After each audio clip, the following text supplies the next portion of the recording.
بسم الله الرحمن الرحيم إن الحمد لله نحمده ونستعينه ونستغفره ونعوذ بالله من شرور أنفسنا ومن سيئات أعمالنا من يهده الله فلا مضل له ومن يضلل فلا هادي له وأشهد أن لا إله إلا الله وحده لا شريك له وأشهد أن محمدا عبده ورسوله أما بعد. Inshallah, we continuing today our lesson of major sins by Imam Al-Dhahabi, a book written by Imam Al-Dhahabi. And inshallah, today we'll be discussing about the second major sin. The second major sin which is to kill or murder. Okay, to murder or to kill a human without a due price.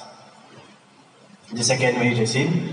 So before actually we start with this, actually I've mentioned that this class, like for example, whoever is unable to actually attend this class has been recorded and will be post the recording at the Telegram. There's a group in Telegram app. Okay, you can download the app, Telegram app, and you have to actually find a public channel by the name Spiritual Ustaz Hassan.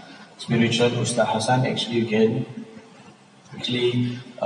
listen to the lecture if you're unable to come, and we actually also have created some YouTube channel and some Facebook and Instagram on this topic to give people awareness of the major sins, So inshallah, through the Telegram, inshallah, we will give you information regarding these channels. Let's say inshallah, murder is one of actually the greatest sin that Allah Azza wa Jal actually has made the person who does that crime to be severely punished in the hereafter.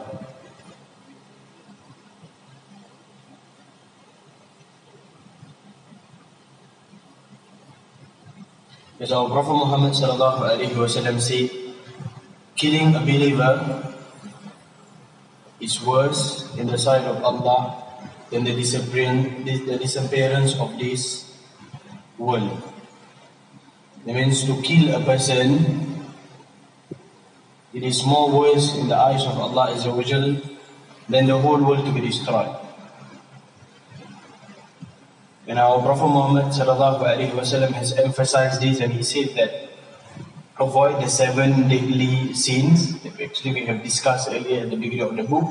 And he mentioned after shirk, and sorcery, Prophet Muhammad sallallahu alaihi wasallam said, taking a life which Allah Azza wa Jal has made inviolate without having the legal right to do so. So killing a person is actually a great sin. It's one of the major sin that Allah Azza wa Jal actually will punish them in the hereafter. As I told you earlier, all of the sins, Allah Azza wa Jal actually will forgive a person's sin. If he died doing that crime, Allah Azza wa Jal might forgive him, or Allah Azza wa Jal might choose to actually punish him. Allah Azza wa Jal might choose to punish him, or Allah Azza wa Jal might wish to actually forgive his sin, except for the first major sin which we have actually discussed, the major sin of shirk, setting partners with Allah Azza wa Jalla. Allah Azza wa Jalla says in the Quran, "Inna Allah la yaghfiru an yushraka bihi wa yaghfiru ma duna dhalika liman yasha." Allah Azza wa Jalla does not forgive a person who set partners with Allah Azza wa Jalla. Allah Azza wa Jalla does not forgive a person who does shirk to Allah Azza wa Jalla, and He forgives any other sin. That means the moment a person does shirk and he passes away, he dies, Allah Azza wa Jalla will never forgive his sin. But other sin, for example, a person were to drink liquor, a person were to commit zina, a person were to kill someone, Allah Azza wa Jalla might forgive him, or Allah Azza wa Jalla might choose to actually punish him. But all of these sin, even shirk or murder or all other major sins or minor sin, if a person repents to Allah Azza wa Jal sincerely, if he does tawbah sincerely to Allah Azza wa Jal, Allah Azza wa Jal will forgive him also. Before he dies, if he does tawbah to Allah Azza wa Jal, Allah Azza wa Jal will forgive his sins. That said, We can actually classify sins into 4 categories. We can classify sins into 4 categories. Mulkiyya, Shaytaniyya, Sabu'iyya, Bahimiyya. In Arabic language, I mentioned these 4 things first, after that I translate to you in English. Mulkiyya are kingly sins. Shaytaniyya, devilish sins. And Sabu'iyya, predatory sins. And Bahimiyya, animalistic sins. So this categorization is mentioned by Imam Ibn Al-Qayyim by the previous book that we were actually studying, Ad-Da' wa Dawa, or Al-Jawab Al-Kafi liman Sa'ala and Jawab Ashabil, that we are discussing earlier. So he said kingly sins are sins when a person assumes some godly attributes such as greatness, pride, arrogance, highness. These are known as kingly sins.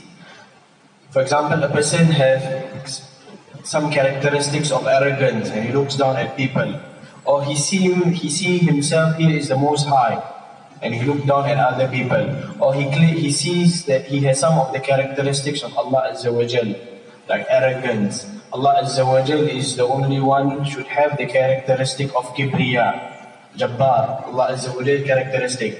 He wished to have those characteristics, or he try to have those type of characteristic, and he's committing a sin that is called kingly sins. That's why Fir'aun actually was punished because of the Inna Fir'auna ala fil ard. Fir'aun thought that he was the most high, and he told to Haman, Ya Haman ibn li sarhan la'alli attali al-asbab. He says, O Haman, build for me a tower very high, so that I can reach on top of the tower. I can see where Allah is. So Haman built, so he went up and he was unable to see Allah Azza wa Jal. So what sin is Fir'aun is committing? This one is kingly sins or mulkiyya.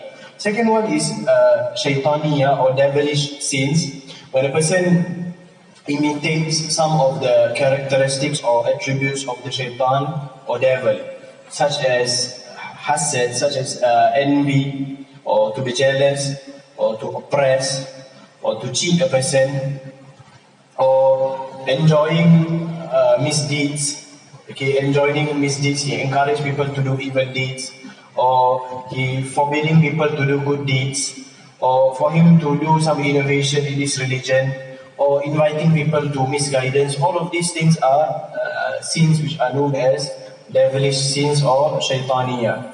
The third one is predatory sins, where a person becomes a crime and acts oppressively towards other weak people, inflicting them with harm and suffering. For example, a person have some of the characteristics of animals which are predatory, that is preying on his prey. So this example of these sins are, for example, a person getting angry, or a person is unable to control his anger, or a person kills another human being. These are known as predatory sins. So for example, if let's say a person sees a person who kills many human beings, a person does not see him as a human. A person, for example, might call him as an animal, or you will ask him a question, are you a human? Because that's not the nature of human to actually kill so many people. So this is the third category of the sins. And the fourth category of the sins is known as Bahimiyya, is animalistic sins. That means when a person becomes possessed by his passion for lust, which leads to adultery and immorality. That means this last sin is actually the most common among the human being, where their concern is to fill their stomach and to satisfy their private parts, no matter what means it takes. That means to feed his stomach, that means his concern is to gather money, or his concern is to gather wealth.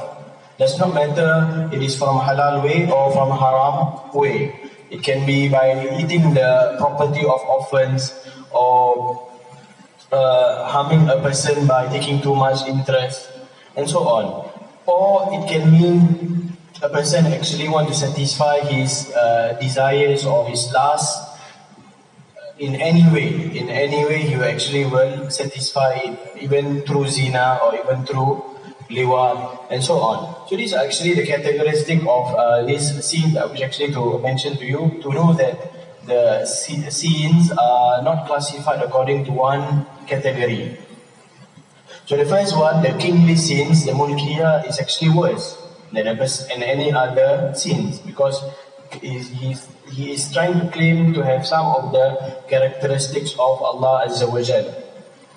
Okay, and this murder that we're gonna take here, the murder that we're gonna learn today is under the third category, sabu'iyah, predatory sins, where it has some of the characteristics of some of the animals which is preying for its prey, which is not supposed to be some of the characteristics of Muslim.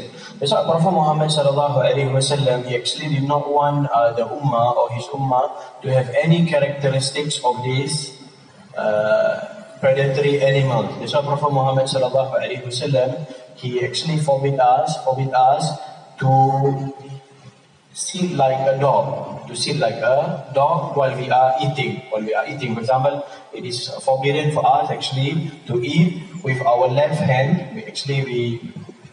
We use our left hand as a balance, then we eat it. That is actually something which is haram. One of the reasons is that Prophet Muhammad sallallahu alaihi wasallam wished to actually train the ummah or his ummah not to actually to have any of the characteristics of these predatory animals, where he actually will have some of the, if he or she will have those characteristics, will actually commit some of the major sins.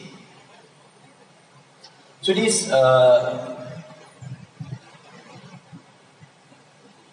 major sin, murder, is actually one of the greatest sins after shirk. As Allah Azza wa Jal says in Surah An-Nisa, وَمَنْ يَقْتُلْ مُؤْمِنًا مُتَأَمِّدًا فَجَزَاؤُهُ جَهَنَّمْ خَالِدًا فِيهَا وَغَضِبَ اللَّهُ عَلَيْهِ وَلَعَنَهُ وَأَعَدَّ لَهُ عَذَابًا عَظِيمًا.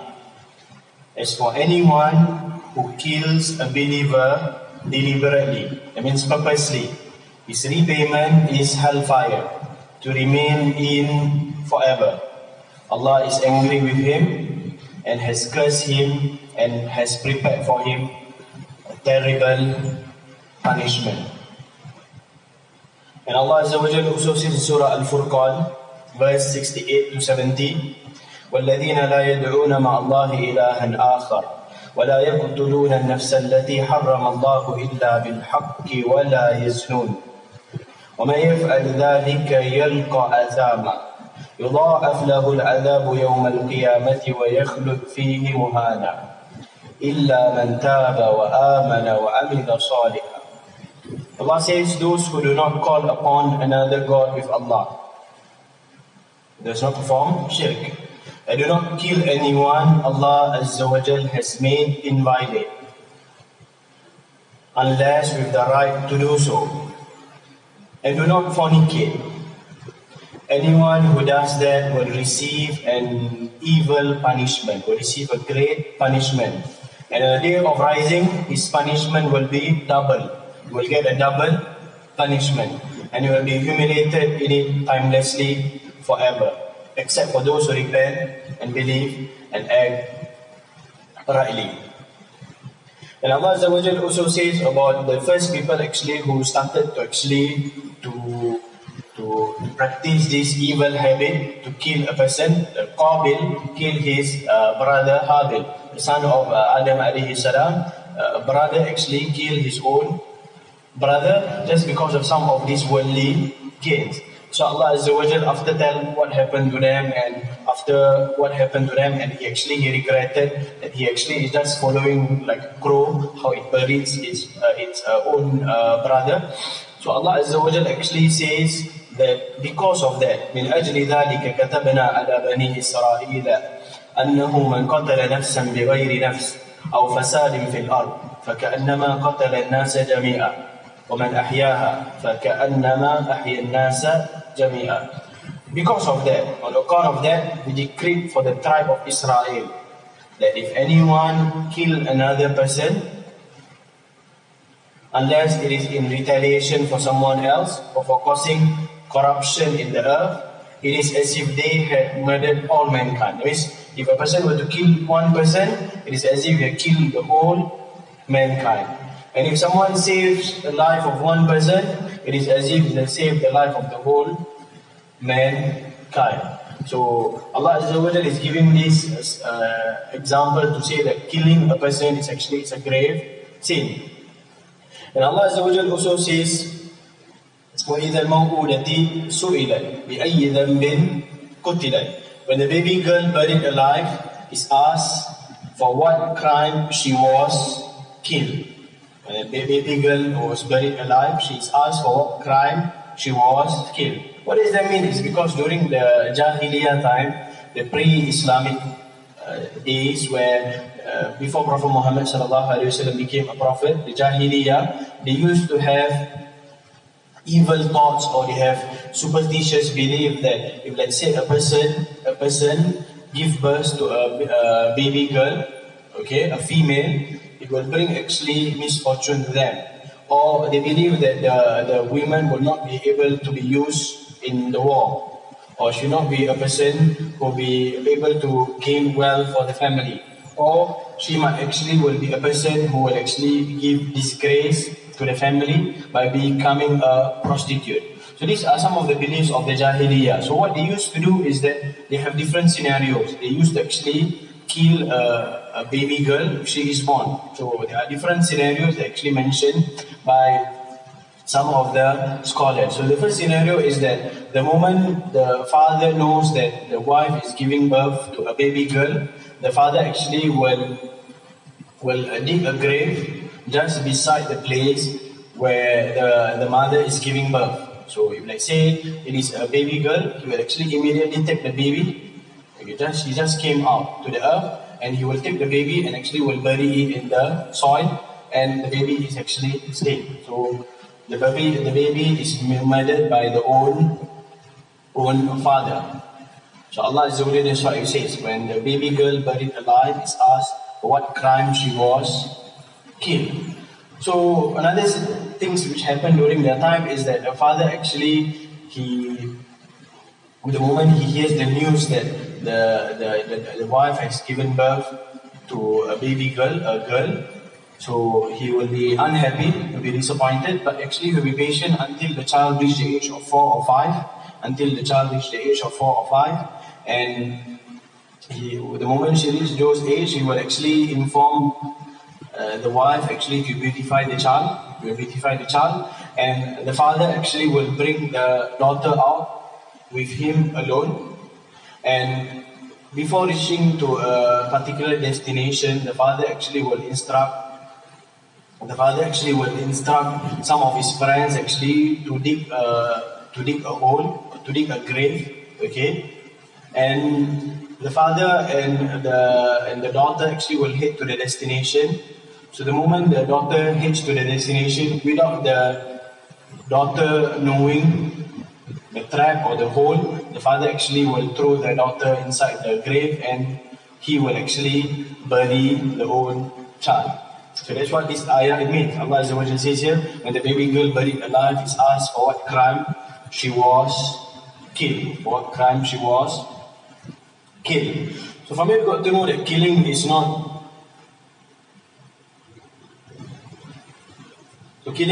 a minor sin, rather it's a major sin, and it is all of the majors of the sin.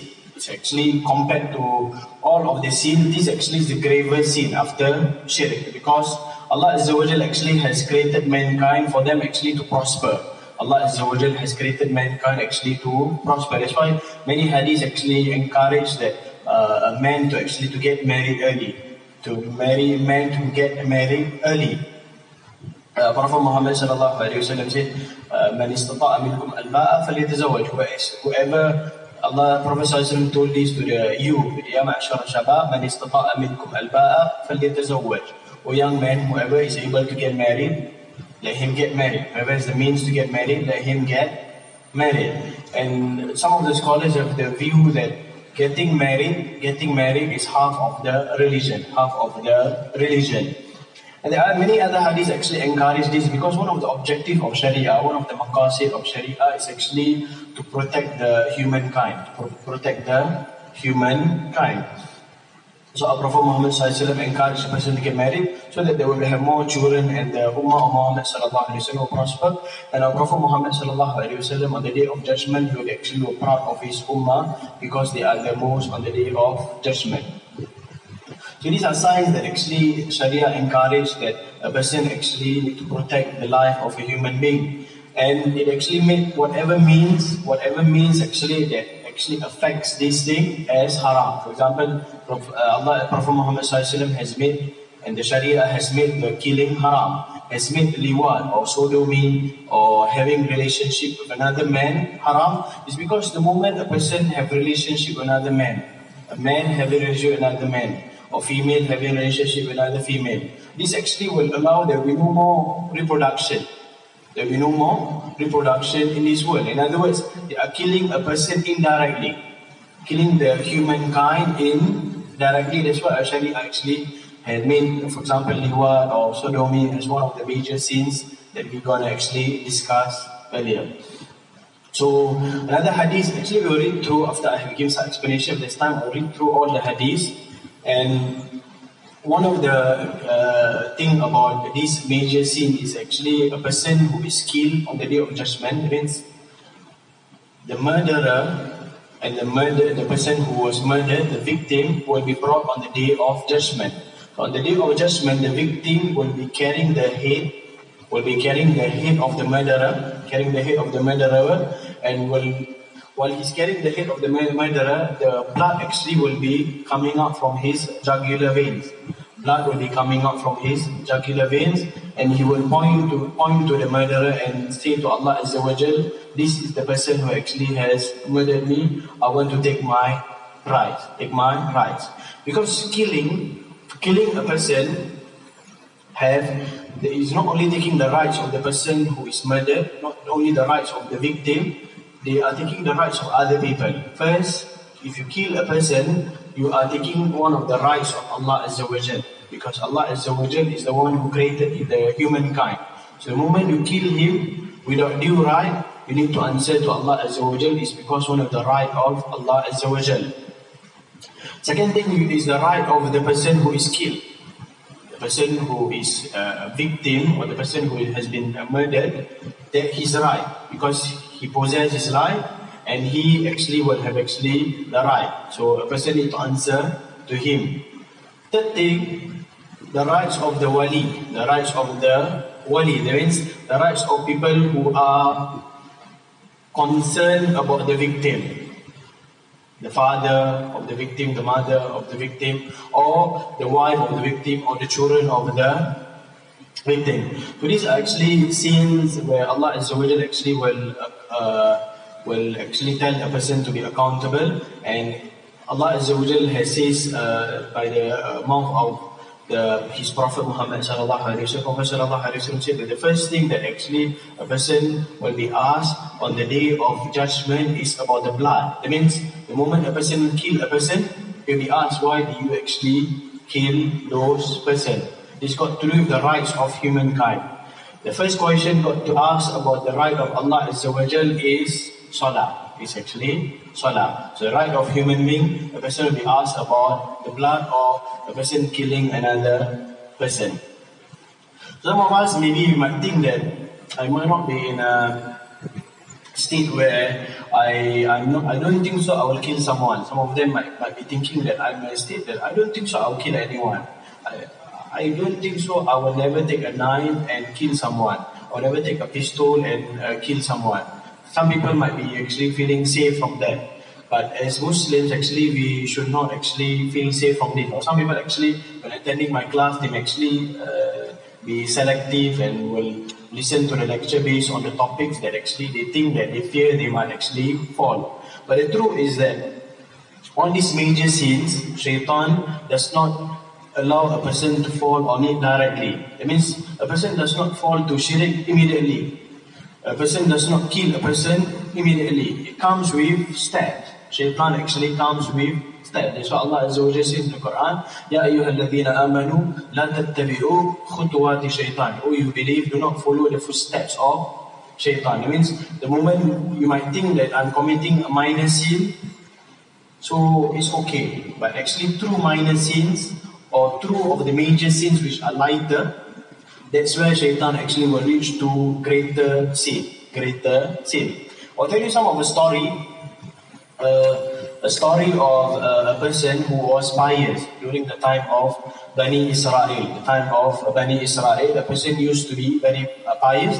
This story is mentioned by some of the scholars of tafsir like Qurtubi, who have said that Prophet ﷺ actually narrated this story, and like Ibn Kathir and other scholars of tafsir actually stated this story. So there was a person in Bani Israel, he used to worship Allah Azza wa Jal for 70 years. 70 years he used to worship Allah Azza wa Jal. That means for 70 years he did not commit any sin. For 70 years he did not commit any sin. He was an abid. He used to worship Allah Azza wa Jal. He used to stay in the place of worship. The place of worship. For example, a contact masjid. He used to stay in that place of worship or masjid for 70 years. He did not commit any sin. So shaitan actually tried to make him fall in error, make him commit sin. So as all of us know, Iblis has his soldiers. Iblis has its soldiers or shaitan to actually deviate people. Some of the shaitan went to actually to deviate him, unable to deviate him. Asked him to commit some sin, whisper him to do some commit sin, but he was not moved. For 70 years, unable to do that. So what happened was that one day, so they were trying for 70 years, unable to do that. So one day, there were three, or another narration, there were 4 sons of a king. 4 sons of a king. So the king passed away. And the king had actually 4 children or 5 children. 3 brothers and 1 sister, or 4 brothers or 1 sister. So they have difference of opinion among the narration here. So one day actually the brothers actually they decided that we need to go on an expedition. We need to go on a war expedition. So they need someone to take care of their sister. Because at that time a war expedition or an expedition will cost months or even years for a person to come back. So they wanted someone to actually to take care of the sister, someone to take care of the sister. So they find around the city or around the village a person actually who's trustworthy. They thought they were unable to know that. And at last it come to them the mind of a person who used to worship Allah Azza wa Jalla for 70 years. His name is Barsisa. His name is what? Barsisa. He used to worship Allah for 70 years. So they thought of him, this person is a pious man, this person actually is a religious man. We might actually consider leaving our sister with him. So the moment they approached the person, the Barsisa, he said, no, I don't want to take care of your sister. I'm busy doing my ibadah. I don't want to actually to busy myself taking care of your sister. So the second time approach him, the third time approach him, they convince him, and they said that what we want you to do is that for you to actually to deliver the food only. You don't need to cook the food. The food will be cooked by someone. Your job is to go to my sister and we'll build a small house just outside your place of worship. I'll build a small house.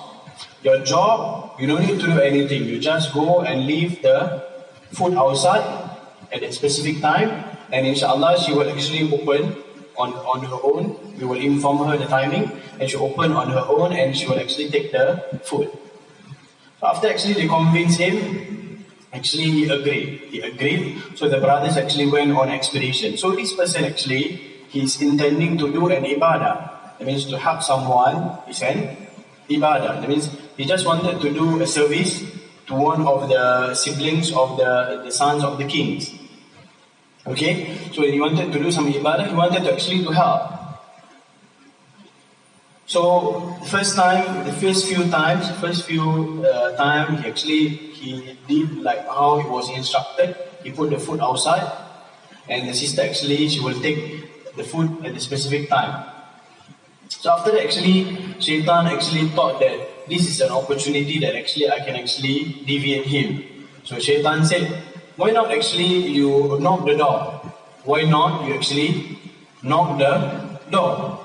It might be that the moment you put inside there, put the door inside, she might take or she might not take, or she might not know that the food is outside. So after that, he started to actually to knock. And after that, Shaitan actually come to him another way. After a few months, this thing does not happen in days. After a few months, Shaitan tell him that why not you say salam, so that she knows confirmly that the food is actually outside. And after that, the moment you say salam to a person, the moment you say salam to a woman, actually you hear the voice.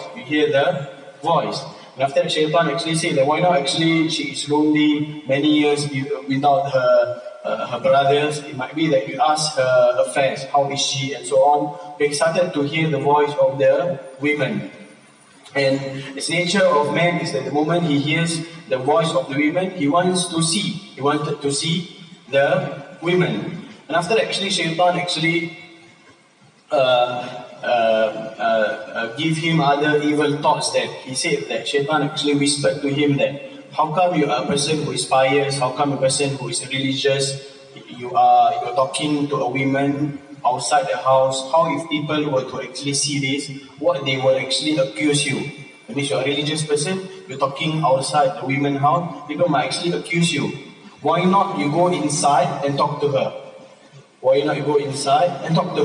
This is a real story. I'm telling you, this is a real story narrated of Prophet Muhammad sallallahu alaihi wasallam. So after that, the moment he went inside, he started to see the women.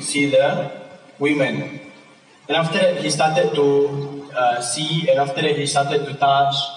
As our Prophet Muhammad sallallahu alaihi wasallam said that there is no mankind is safe from zina. The eyes will do zina.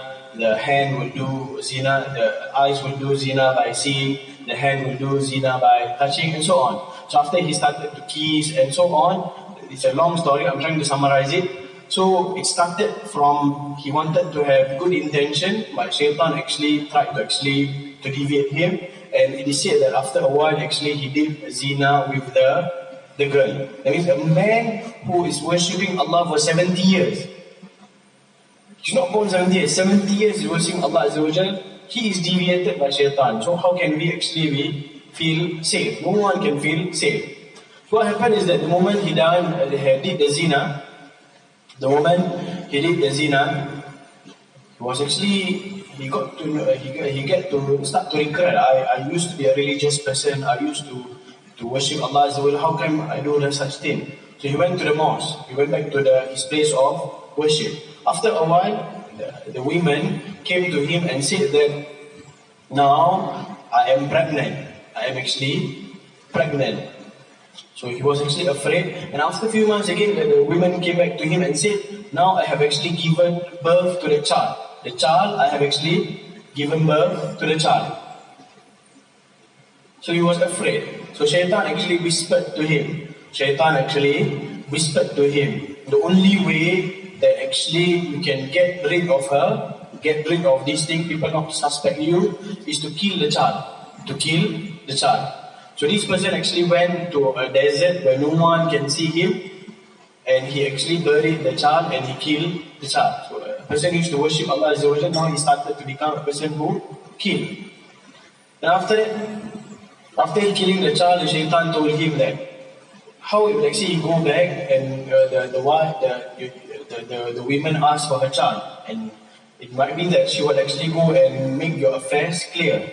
So now you need to kill her also. So he went and actually killed her and buried her in the same place.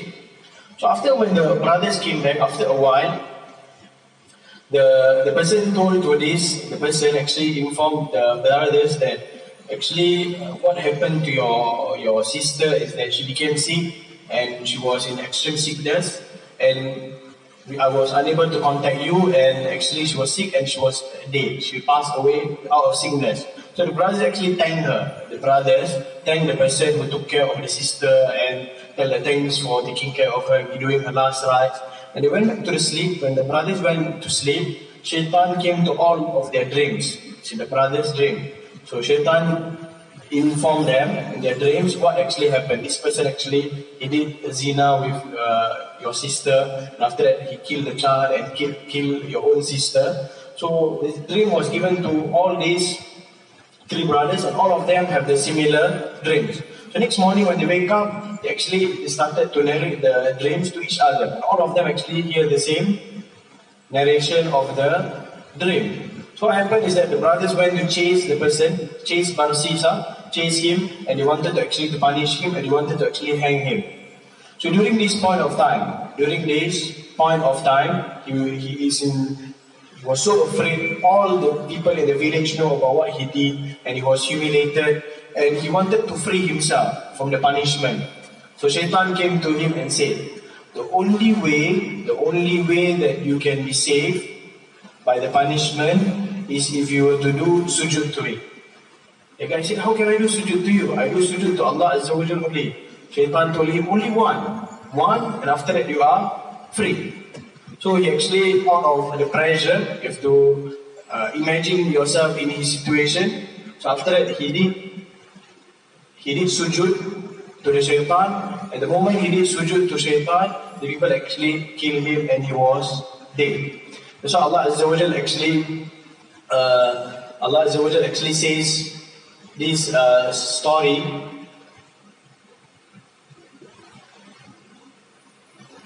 in Surah Al-Hashr. Allah Azza wa Jalla actually describes some of the characteristics that mentioned here in Surah Al-Hashr, verse 16 and 17. كَمَثَلِ الشَّيْطَانِ إِذْ قَالَ لِلْإِنسَانِ كْفُرْ فَلَمَّا كَفَرَ قَالَ إِنِّي بَرِيءٌ مِّنْكَ إِنِّي أَخَافُ اللَّهَ رَبَّ الْعَالَمِينَ. Like example of Shaitan when he says to the man, disbelieve, but when he disbelieves, he says, indeed I am disassociated from you, indeed I fear Allah, the Lord of the world. فَكَانَ عَاقِبَتَهُمَا أَنَّهُمَا فِي النَّارِ خَالِدَيْنِ فِيهَا وَذَلِكَ جَزَاءُ الظَّالِمِينَ. So the outcome for both of them is that they will be in fire. The Shaitan and the Barsis, the person who killed, both of them in the fire, abiding eternally therein, and that is the recompense of the wrongdoers. What we got to know here from this story is actually sometimes you don't think that a person actually will kill a person directly. It's because of other sins that a person actually committed. Because of those sins, it will lead to those major sins. Don't think a person actually will do sujood to an idol or to another god immediately. It's because of some of his other sins that he's committed, he is actually doing those sins. That's what Allah Azza wa Jalla says, do not follow the footsteps of Shaitan. The moment you start to follow the footsteps of Shaitan, the Shaitan actually will deviate you. That's why you see many people actually killing their own child because they fear of poverty and so on. Some of them killing their own father because of inheritance. And some of them killing the brothers because of some worldly affairs and so on. Some of them because of other things, Allah Azza wa Jalla actually has deviated them. That's why Allah Azza wa Jalla said, فَلَمَّا زَاغُوا أَزَاغَ اللَّهُ قُلُوبَهُم. The moment they are deviated, the moment they start to deviate a little bit, Allah Azza wa Jalla actually has covered their heart. So no one actually can ever feel secure by that, to say that I will never kill another person. That's why we need to ask Allah Azza wa Jalla protection, that we do not commit any sin, minor and major sin, that we need to know. And another way is for us actually to educate. That means we need to know what is the punishment for a person if he were to commit a murder, that actually will deter him from not killing. So I will quickly read to you some of the hadiths mentioned here, and actually we'll end this lesson for today.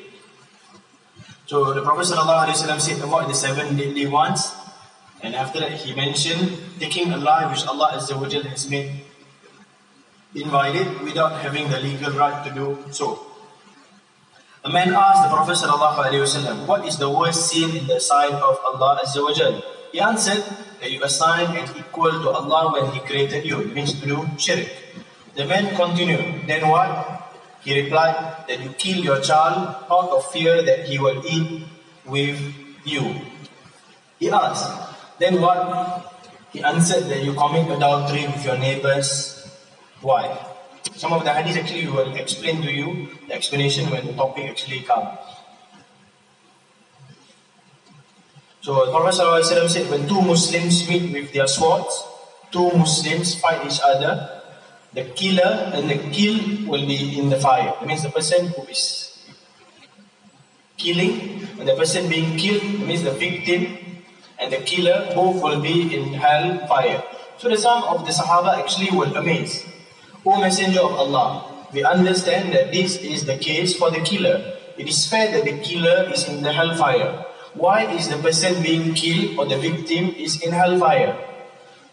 But what about the one killed? So he answered, this because why the victim or the person being killed is in hellfire, although he did not kill the brother, because he wanted to kill his companion. That means although he did not kill him, but he has actually in his heart that he wants to kill the other Muslim. So I told you earlier from the start of this lesson, al-umuru bi maqasidiha, or the hadith of Prophet sallallahu alaihi wasallam, innamal a'malu bi niyyah. Verily these are judged based on a person's intentions.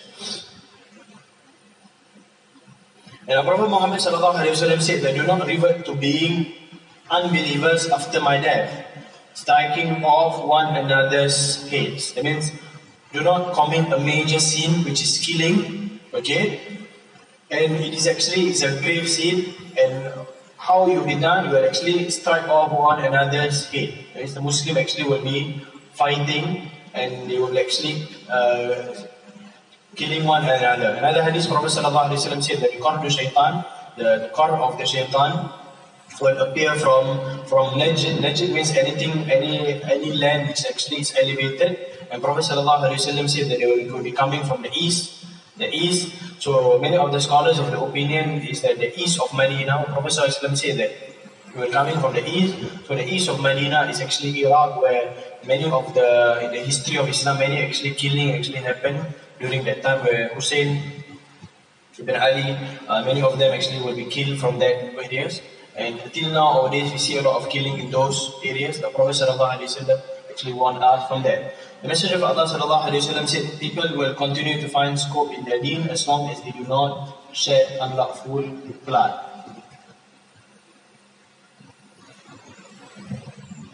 And Prophet sallallahu alaihi wasallam said the first thing to be judged between people on the day of rising will be the shedding of blood. And our Prophet sallallahu alaihi wasallam also said killing a believer is worse in the sight of Allah than the disappearance of this world.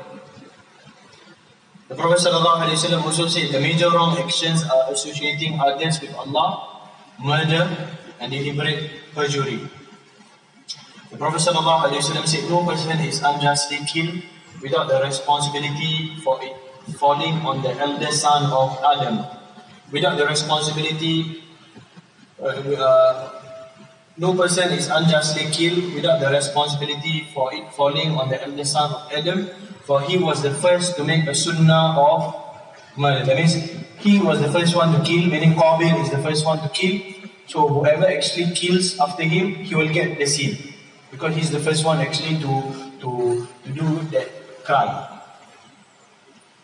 The Prophet ﷺ said, anyone who kills someone covered by a treaty will not experience the fragrance of the garden, even though its fragrance can be experienced at a distance of 40 years. That means whoever kills a disbeliever, a non-Muslim, okay, who is in a treaty, he will never experience the fragrance of Jannah, although you can smell the fragrance of Jannah at a distance of 40 years.